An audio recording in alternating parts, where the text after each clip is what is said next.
तो उतना आनंद नहीं आता है, लेकिन एकांत में कमरा में जाके मिले तो कितना आनंद आता है।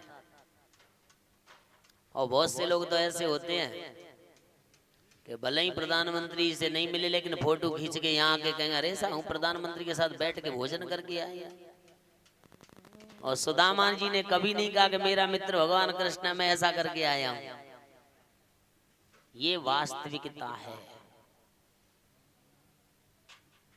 अक्रूर जी यही सोच रहे हैं। महाराज अक्रूर जी सुबह रथ जोत के चले, चलते चलते रथ चलते जा रहा है, मन में कामना भी कर रहे हैं प्रभु तुमने बहुत बड़ा समय मुझको दिया, मुझ पर बहुत बड़ी कृपा की, मुझे आनंद की अनुभूति हो रही है, लेकिन मन में मुझे दुख लग रहा है कि वह दुष्ट कंस तुमको मारने के उपाय से बुला रहा है। मन चारों तरफ भटक रहा है क्रूर जी का, क्योंकि उन्हें पता ही नहीं कि साक्षात परमात्मा है। सुखदेव जी कहने लगे राजन परीक्षित सुखोपवेष्ट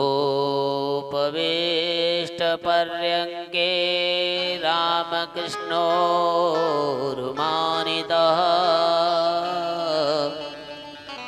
लेभे मनोरथान सर्वान् पथयान सचकारः।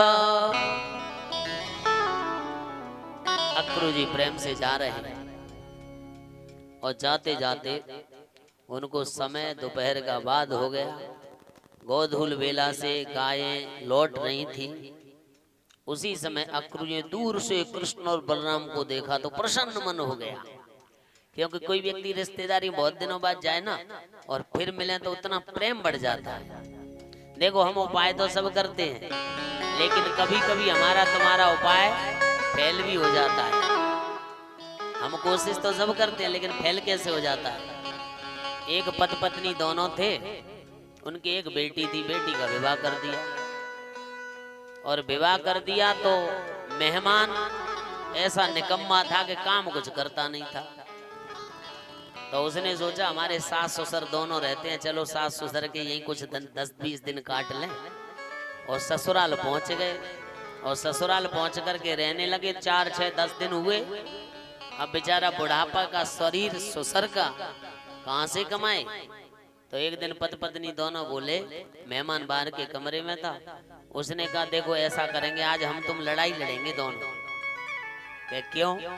कि लड़ाई लड़ेंगे तो शायद ये मेहमान टरक जाए, हम इसको कहां से खिलाएं। तो उसने कहा ठीक है करो। तो पत्नी ने कहा देखो आज मैं रोटी नहीं बनाऊंगी और मुझ पर नहीं बनती। अब उसके पति देव बोले ठीक है तो आज हम भोजन भी नहीं करेंगे। अब मेहमान सबको सुन रहा है बाहर के कमरे में। अब मेहमान सोच रहा है भाई जब इनके यहाँ भोजन ही नहीं बनेगा तो हम क्या खाएंगे। जब ऐसा वार्तालाप सुना तो मेहमान अपने थैला बैग को लेकर के चलने लगा और जैसे ही गेट से बाहर निकला तो बाहर जाके छुप गया।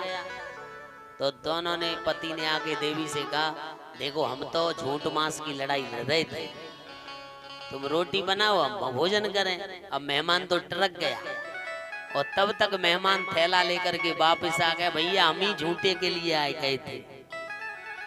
तो हम अपने प्रयत्न तो करते हैं लेकिन हम अपने प्रयत्न में फेल हो जाते हैं। बोलो जय श्री। महाराज जब अक्रूर जी पहुंचे उन्होंने कृष्ण बलराम को दूर से देखा, प्रेमाश्रु आ गए, हृदय गदगद हो गया। देख करके दूर से ही कृष्ण बलराम ने अक्रूर जी के पैर प्रक्षालन किया, चरण स्पर्श किए और साथ में लेकर के गए और जाकर के नंद बाबा ने उनका अतिथि सत्कार किया। अतिथि सत्कार करने के बाद उनको पूछा भैया बहुत दिनों बाद आए हैं, आने का आपका कारण क्या है, आपने यहाँ आने की कृपा क्यों की। अक्रूर जी कहने लगे भैया मुझे कंस ने भेजा है और कंस ने क्या है एक धनुष यज्ञ किया है और धनुष यज्ञ में बाल कृष्ण और बलराम दोनों को बुलाया है। अरे ये तो बहुत अच्छा काम है। अब जब अक्रूर जी घुसे तो सब गोपी वगैरह जो भी थे उन सबको पता लग गया कि भैया अक्रूर कृष्ण और बलराम को लेने आ गए हैं। तो आ गए हैं तो उन्होंने भी क्या कर दिया, अपना काम छोड़ के सब सोचने लग गए भगवान कृष्ण जाने वाले कब हैं, सुबह, और सोच रहे हैं आज शाम से कि ये तो जो अक्रूर आया है, ये क्रूर आया है, निर्दयी आया है, ये हमको हमारे प्रियतम को ले जाएगा, तो हम कहाँ रहेंगे। भगवान ने हमको जो नेत्र दिए थे, दर्शन के लिए दिए थे, आज हमारे नेत्रों से परमात्मा ओझल हो जाएगा, हट जाएगा, हमें ये दोष लग जाएगा। जो हमारी आंखों के सामने से परमात्मा को हटाएगा उसे ये दत्ता पहरता का दोष लगेगा। इस अक्रूर का नाम किसी ने अक्रूर क्यों रखा? इसका नाम तो क्रूर रखना चाहिए था, निर्दयी रखना चाहिए था, क्योंकि ये हमारे परमात्मा को हमसे दूर ले जाएगा। लेकिन गोपियों ने मन में कहा कि हमसे कृष्ण को नहीं ले जा सकता। अपने पतियों से कहा कि भगवान कृष्ण को सुबह रोकना है, अगर आप नहीं रोक सकते तो हम उनके नहीं जाने देंगे। देवं च नोदि प्रतिकूलमीह्यते, अगर तुम नहीं रोक सकते तो हम स्वयं जाकर के उस रथ के सामने लेट जाएंगे, सो जाएंगे, हमारे ऊपर से भले ही निकल जाएगा। गोपियों ने रात रात में अपना ये दृढ़ निश्चय कर लिया,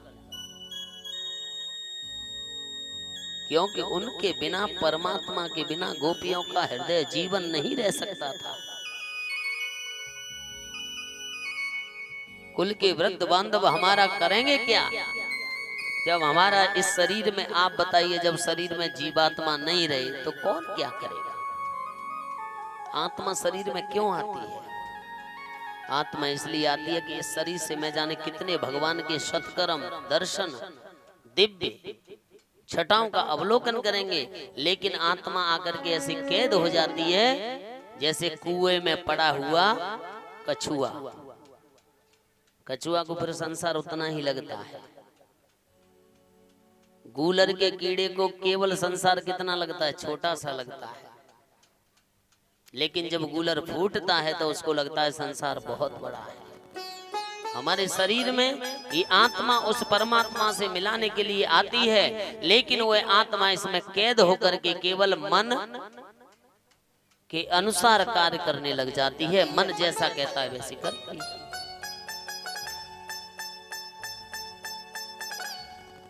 इस मन की मारे से ही इस 5 तत्वों से निर्मित शरीर को हम नहीं साध पाते। जैसे गाड़ी चलती है ना, तो गाड़ी में ब्रेक भी है, स्टीयरिंग भी है, एक्सीलेटर भी है, लेकिन बुद्धि रूपी एक्सीलेटर को हम बुद्धि से इतना डांटें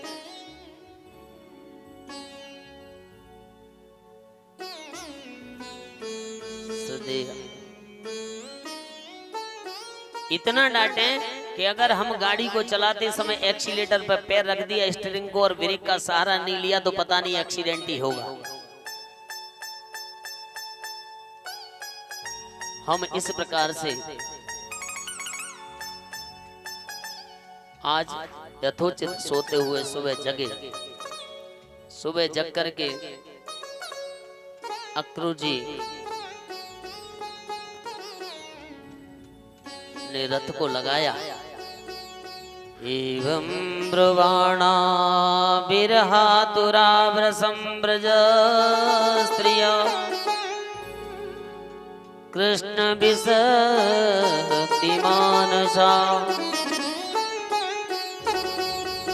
विस्रचिलज्जामृरुदोस्म सुस्वरम् गोविंद दामोदर माधवेति। सुखदेव जी कहने लगे, राजा परीक्षित,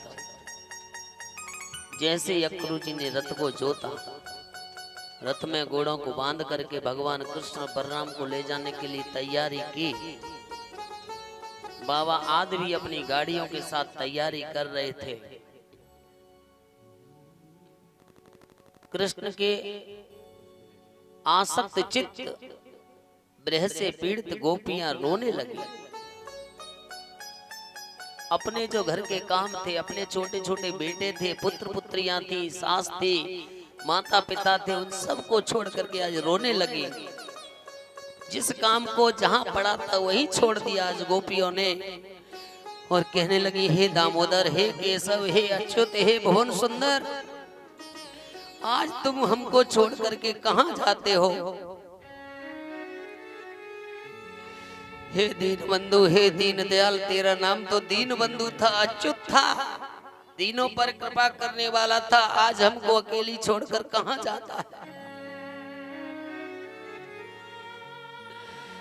भगवान के अनेकों अनेक नाम लेकर के गोरी गोपियां विरह से पीड़ित हो गई, रोने लगी, माथा पटकने लगी।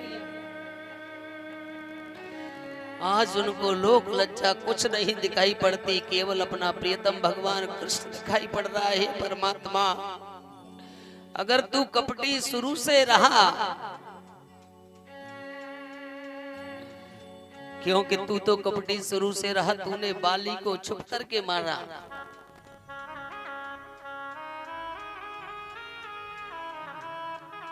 तूने जितने किए उतने सबसे कपट किए, आज हमसे भी वही कपट व्यवहार करके हमको छोड़ के जा रहा है। हे गोपवाला, हे लता पता, हे वृक्ष, इस कृष्ण को कोई तो डांट सकता है। आज कोई हमारा साहस नहीं देता, हमारा साथ नहीं देता, हमको बिल्कुल निर्वस छोड़ दिया। ऐसे विरह में पीड़ित होकर की गोपियां बिलख रही हैं, जैसे दीवाल में चित्र लिख जाते हैं, आज ऐसे चित्र के चित्र पड़ी की पड़ी रह गई। कोई देहा शुद्धि का मान सम्मान कुछ नहीं दिखाई पड़ रहा है।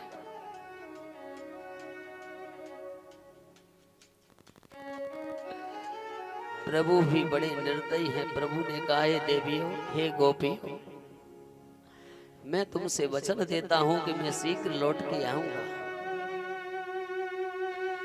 लेकिन गोपियों को कोई फर्क नहीं पड़ रहा है। गोपियां बिल्कुल नहीं रुक रही हैं, अश्रुधारा बह करके उनका पूरा बदन भीग रहा है।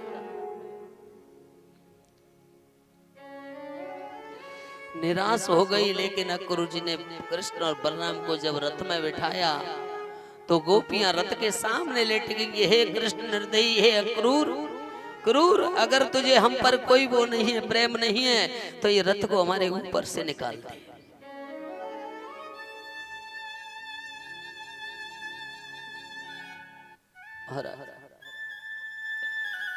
गोपियों की इस स्थिति देख करके अक्रूर जी ने रथ को साइड से घुमा करके और रथ को चलाने लगे। आज गोपियां अपने सर पटक पटक के रो रही हैं। रथ जा रहा है, धूल उड़ रही है, गोपियां देख रही है, हे कृष्ण, तुम हमको छोड़ गए, हमारा ये शरीर भले ही रह जाए, लेकिन हमारा मन तो तुम्हारे चरणों में चला जा रहा है।